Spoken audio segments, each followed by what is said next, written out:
Hello दोस्तों, आप सबका स्वागत है आज एक और नई मजेदार स्टोरी के अंदर। तो आज हम देखने वाले हैं अकबर बीरबल की बहुत ही अच्छी वाली स्टोरी। तो इस स्टोरी को पूरा देखना, मैंने बहुत ही प्यार से बनाई है आप सबके लिए। और हाँ, मेरे इस वीडियो को लाइक भी कर देना और अपने दोस्तों के साथ इस स्टोरी को शेयर भी कर देना। तो मिलते हैं स्टोरी के बाद। एक गांव में धनीराम नाम का सेठ रहता था। वे बहुत ही धनवान व्यक्ति था। उसकी दो पत्नियां थी। पहली पत्नी का नाम था रमा और दूसरी पत्नी का नाम था मीना। छोटी पत्नी मीना दिखने में बहुत ही खूबसूरत थी।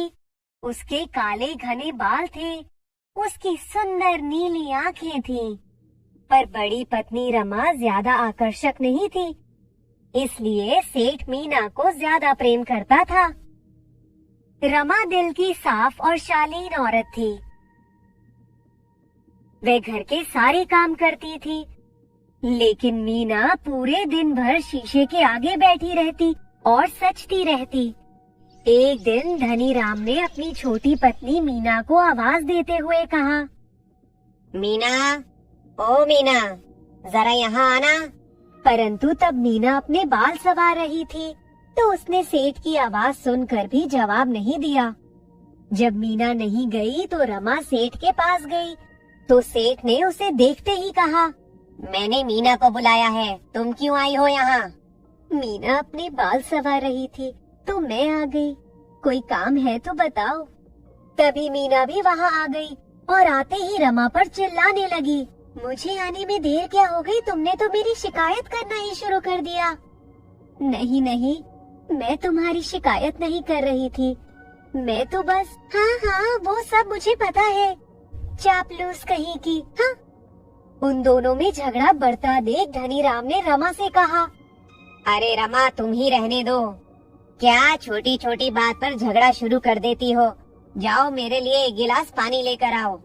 जब रमा पानी लेने के लिए गई तो धनीराम ने मीना से कहा, सुनो, मैं व्यापार के लिए दूसरे शहर जा रहा हूँ, 1 महीने बाद लौटूंगा। पर तुम ये बात रमा को मत बताना, क्योंकि मैं चलते समय उसका मनहूस चेहरा भी नहीं देखना चाहता हूँ। हाँ ठीक है, पर आप मेरे लिए शहर से नई साड़ियाँ और गहने लेकर आना। उन दोनों की बातें रमा ने चुपके से सुन ली थी और सेठ की ऐसी बातें सुनकर उसे बहुत बुरा लगा। पर फिर भी उसने भगवान से कहा, हे भगवान, मुझे कुछ नहीं चाहिए, बस मेरे पति की रक्षा करना। सेठ के जाने के बाद रमा के प्रति मीना का व्यवहार और ज्यादा बिगड़ गया था और हर छोटी छोटी बात पर वे रमा पर चिल्लाने लगती। एक बार दोनों में कहा सुनी हो गई तो मीना ने रमा से कहा, तुम कुरूप हो, तुम्हें कोई प्यार नहीं करता, तुम किसी भी काम के लायक नहीं हो।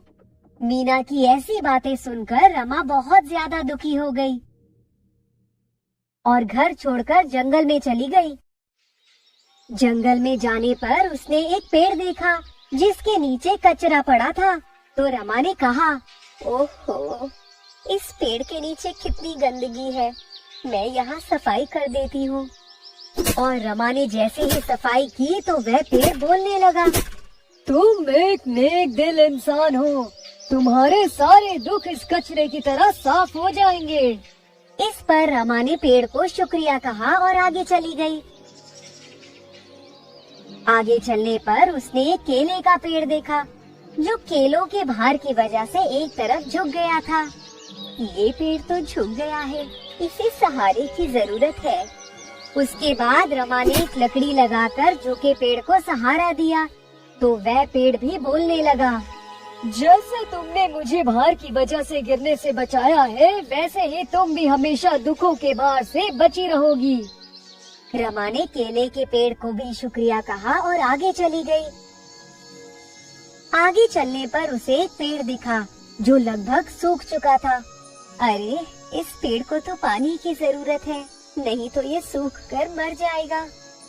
और रमा पास के तालाब से पानी लाकर उस पेड़ को डालती रही तो वह सूखा पेड़ अचानक से हरा भरा हो जाता है और बोलने लगता है, जिस प्रकार तुमने मुझे वापस खूबसूरत बनाया है, वैसे ही तुम हमेशा खूबसूरत रहो।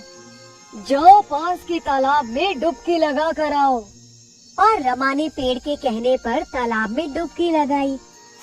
देखते ही देखते वे किसी परी के समान खूबसूरत हो गई और उसका चेहरा भी चमकने लगा। अरे वाह, मैं तो बिल्कुल ही बदल गई। धन्यवाद, तुमने मेरी सहायता की। और फिर रमा जल्दी से वापस अपने घर गई तो मीना उसे देखकर बिल्कुल चौंक ही गई। तुम तो बिल्कुल ही बदल गई हो, आखिर तुम इतनी खूबसूरत कैसे हो गई?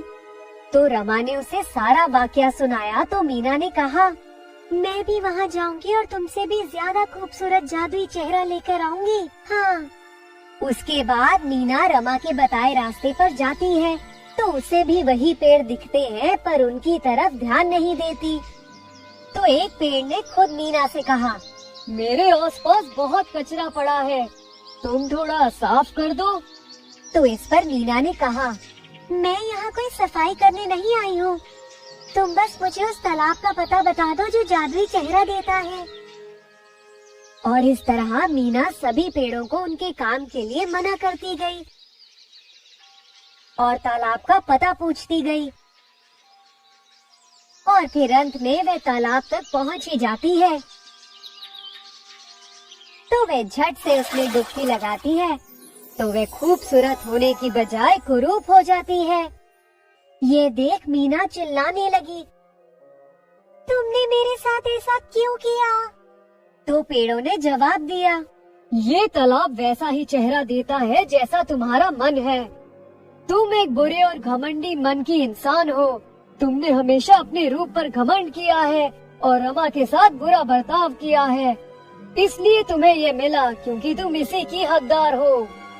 इनके बाद मीना अपने किए पर बहुत दुखी हुई, परंतु रमा सेठ के पास रहती और मीना अपने किए पर रोती रहती। देखा, किसी के साथ बुरा व्यवहार करने का फल कितना बुरा होता है। हाँ, अगर मीना कभी बुरा बर्ताव नहीं करती तो उसे भी खूबसूरत वाला जादुई चेहरा मिलता और खुशी से रहती।